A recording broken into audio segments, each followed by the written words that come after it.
Love जिहाद, क्या ये महज एक शब्द है जिसका कोई मतलब नहीं है, या यूं ही ये हर महीने 2 महीने 3 महीने के बाद अखबारों में, न्यूज़ में सुर्खियों के रूप में या फिर एक शब्द के रूप में हमारे आपके सामने आता है, हम अखबार पढ़ के आगे बढ़ जाते हैं? क्या लव जिहाद कोई वाकई समाज की, देश की ऐसी समस्या है जिस पर बात होनी चाहिए? क्या ऐसा कुछ हो गया है कि हम इस पर बात करने से बचते हैं, या फिर एक ऐसी समस्या जिस पर यह समाज, ये देश के रूप में हम बात नहीं करना चाहते? क्या लव जिहाद के साथ कुछ ऐसे खतरे हमारे सामने आ रहे हैं जिन पर बात करने से हमें अपने आप में देखने को लेकर बुरा लग रहा है? क्या एक समाज और देश के तौर पर हमने एक बहुत बड़ी समस्या को नजरअंदाज कर दिया है? आपको पता है, श्रद्धा नाम की एक लड़की, श्रद्धा जो किसी अफजाल से प्रेम करती है, लिव इन में रहती है, अपने पिता, अपनी माता का फोन नहीं उठाती, बगैर कहे, बगैर बताए पुणे से दिल्ली तक चली आती है। वो अफजाल उस श्रद्धा के कई टुकड़े कर कर फ्रिज में रखता है और धीरे धीरे उन टुकड़ों को दिल्ली के जंगलों में फेंकता है। ये प्रेम की कैसी परिभाषा है? ये प्रेम दो लोगों के बीच, जहां दो लोग बालिग होते हैं, आपस में तय करते हैं कि वो लिव इन में रहेंगे या प्रेम संबंध को आगे ले जाएंगे। लेकिन ये प्रेम की कौन सी मंजिल है जो टुकड़ों तक आ जाती है? लव जिहाद पर बात पिछले कई सालों से देश में थोड़े थोड़े समय पर होती है।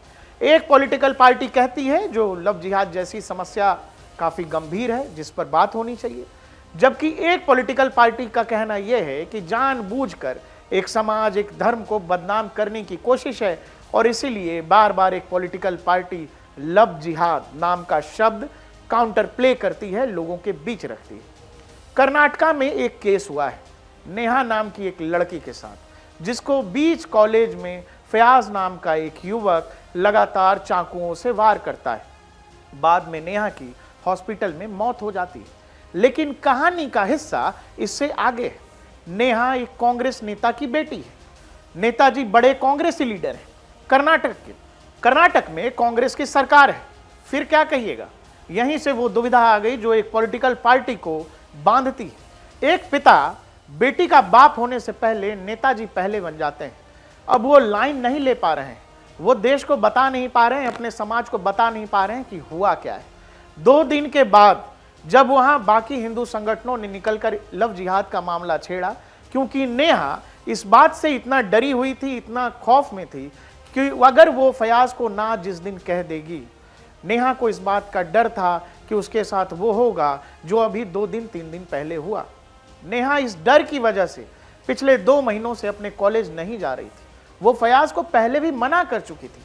प्रेम क्या है? अगर आप किसी से प्रेम करते हो तो सामने वाला हाँ या ना अपने हिसाब से कह सकता है।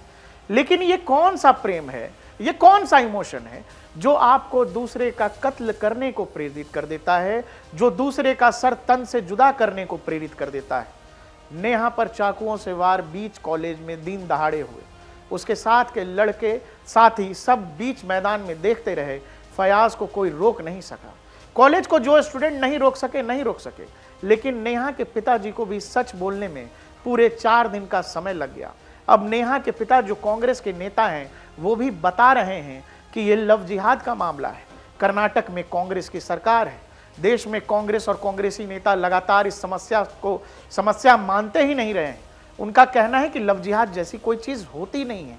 तो ये जो श्रद्धा, ये नेहा, ऐसी तमाम और सारी लड़कियां हैं जिनके नाम हैं, जिनको इसका विक्टिम बनाया गया, ये लोग कौन हैं?